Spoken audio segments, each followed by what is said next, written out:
The White House playing some defense over the age-old question haunting the Biden presidency. Is the president too old?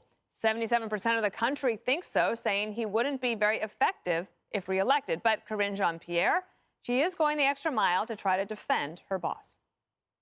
So you're part of the 23% of adults who are not concerned about the president's ability to be president because of his age and stamina. I got it. That's because all you got to do is watch him. But 77% of adults are worried. Joe Biden's been in politics since before, literally since before you were born, and like that he's let's talk. aged. I'm not saying he's not able to walk. But you're talking about his strength, right? You're talking about how he's looking right now. I think like the average American male only lives to be 77 or something. I've had conversations with some of your colleagues in the White House press corps when we travel abroad, how it is hard for us to keep up with this president who is constantly working every day to get things done. Jean-Pierre had more age questions to deal with thanks to a new insider book on Biden's presidency. It dishes on how Biden has admitted to aides that he felt tired at times during his first 2 years in office, and how striking it is that the president has so few public events before 10 a.m. Karine Jean-Pierre brushing off questions on Biden's light morning routine. Is this why we're seeing brunch lids in recent weeks? Today we had a breakfast lid. And has the president admitted to you? Wait, say that last part. So you think we've had those lit because of this excerpt? Not because of the excerpt. The book is suggesting the president tells aides he's tired. But that's in the excerpt, right? Yeah, and that's why there have been so few public events before 10 a.m. I mean, that's a ridiculous assumption to make. And Democratic candidate RFK Jr., no stranger to his own personal fitness, wading into Biden's health while walking around with our own fitness guru, Jesse Waters. This job requires a lot of people to be in good shape and to have mental acuity. And I think that if he feels that he's up to that he should debate me. Do you feel that he's up to debate? I'm not gonna. I don't think it's good for the American people, and I don't think it's good for the Democratic Party if the only people that he has to talk to win this election are his donors. Jesse, I just going back to Binder's question, I only call her Binder, and I think it's cute, and I hope that she understands that that is all in good fun. So I don't understand why she doesn't say something like, the president is wise. The president gives us good guidance. But when she says we can't keep up with him, that's hard to believe. That says more about her and the press corps than it says about Joe Biden, that they can't keep up with him on a plane. I had a brunch lid in college. After drinking all Saturday night, I had brunch on Sunday and shut everything down. That's the commander-in-chief. You can't have brunch lids and be in the White House. They need a new line. The line is, well, watch him. Well, we've watched him walk and see him fall. We watched him talk and forget people's names, and we watched him work, and we watched him fall asleep in Maui, at the UN, and at the beach. They need a new line because that is not working anymore, especially after we saw those numbers. This guy, this author's gotten full access to the Biden presidency. He's seen the inner circle. This guy's supposed to write a favorable piece. And it looked like a hatchet job, by the way some of these excerpts came out. He's in mental decline. He's in physical decline. It confirms everything we already knew. This wasn't a revelation. This is a confirmation of everybody that we've seen throughout the last 2.5 years. What I found pretty striking was the fact that he said, they're treating me like a child. When he went out there and said we need regime change in Russia, and then everybody cleans it up, the White House staff, and he just lets them clean it up.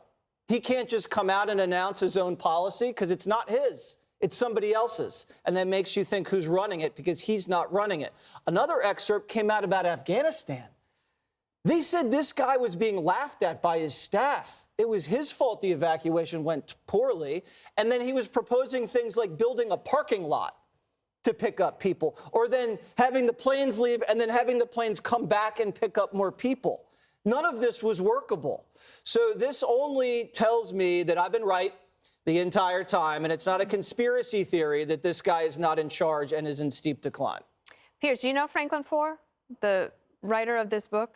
I know of him. Yeah, know of him, right? And so it's not like this has come from the right wing. No, not at all. Right? So that's why I think that people need to understand, like, this is not a book that is a hatchet job. This is a book that and a writer that they invited into the White House and gave full access to. Right, but this is not about his age, right? Let's be clear. This is not about Joe Biden being 80. I was at an England cricket match about 4 weeks ago. England versus Australia. You should come over, guys. I'll give you a great day out. Hear a lot about this cricket. And I'm sitting there, and in walks Sir Mick Jagger, who had just turned 80. He's literally 7 months younger than Joe Biden. He's a guy who races around a stage for 2.5 hours a night. He never falls over. He doesn't forget the words of his lyrics. He had a conversation with me that was absolutely whip-smart, funny. I even joked, you should be president of the United States. He didn't deny the allegation or the suggestion. And I did a bit of other reckoning here. So David Attenborough is 97. Do you ever hear him call a gorilla an antelope? No, you don't. The Queen was 96. Word perfect. Never fell over in public. Warren Buffett is 93. His partner, Charlie Munger, is 99. When they do their annual address to their people for hours on end, they are whip smart and word perfect. So this is not about age. This is about his ability to do the job given the condition of himself mentally and physically. And I think we need to get this debate away from just he's 80. Because other people will be watching this who go, hang on, 80, right. I'm 80, or my dad's 80, or my grandfather's 80. They're not like this. This is not how most 80-year-old people are. They don't spend all their time falling over. Not the ones I know. My dad's 83. He doesn't fall over every 2 minutes. He doesn't forget the Queen actually died, and so on and so on. So I think the debate is a good debate to have, and 69% of Democrats think he's too old. But I think we need to move away from the fact that it's because he's 80. Well, I think actually the poll, even though they say too old, Judge, I think it means that people are understanding because they've seen with their own eyes. And it's not to make fun of him. It's not to ridicule him. It's to say that we are just seeing with our own eyes. And that's the most demanding job in the world is president of the United States. Right. And, you know, this isn't about the Republicans making political hay out of the fact that the president isn't with it. I mean, it's the American people. 77% of them are concerned about this president. I mean, and KJP, Karine Jean-Pierre, she's gaslighting us. Oh, he's go, go, go. We can't keep up with him. I mean, when she says that, you can't believe another word out of her mouth. When I was a judge, I used to say, if someone has lied to you once, you don't have to believe another thing they say to you during the course of this trial. But, you know, they took advantage of him and they protected him during the election. COVID and the pandemic allowed him to come in and, you know, say, you know, I'm energized and I'm vital and vibrant. And we just accepted it, you know, on faith. But right now, we understand that it isn't, as you say, both Jesse and Piers. It's not about age. It's about mental acuity. And it's about the ability to be able to get things done. And I think the fact that when people are asked, is he too old to be president as it relates to Donald Trump, 77% say Joe Biden is, and 51% say Donald Trump is.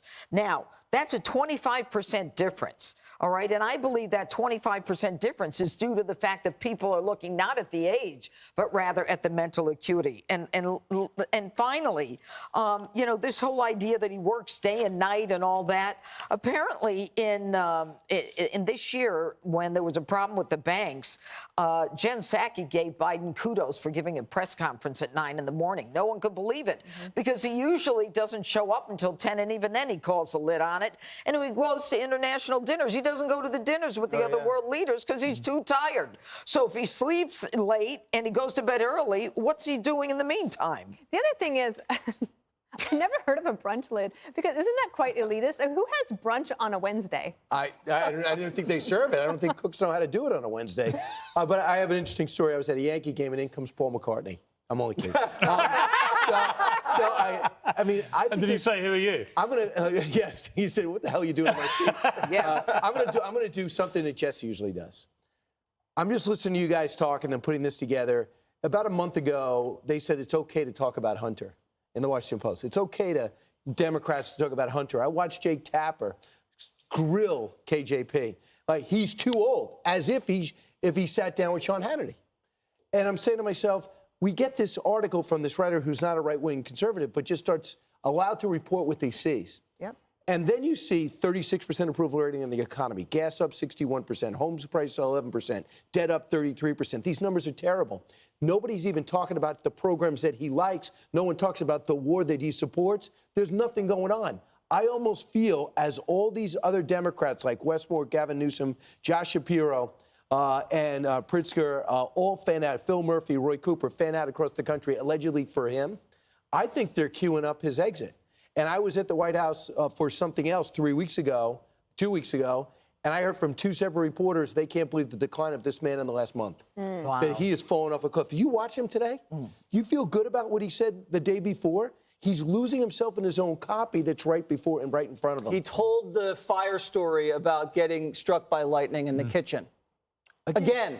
It's unbelievable. After he got crushed for saying that in Maui. He convinced Strom Thurmond to vote for the Civil Rights Act when he was 21 and not in the government. Yeah. Come on. Why would You know what the American people can't get right now from their president? They can't get no satisfaction. Oh, very good. very You know what? good. Just let it be. Yeah, let it be. Brian wins. Okay, up next. Hi, everyone. I'm Brian Kilmeade. I want you to do me a favor. I want you to click to subscribe to the Fox News YouTube page. This is the only way that I know for sure that you're not going to miss any great commentary, any great news bites, any great interviews coming your way on Fox. You can get it all here on YouTube. So subscribe right now.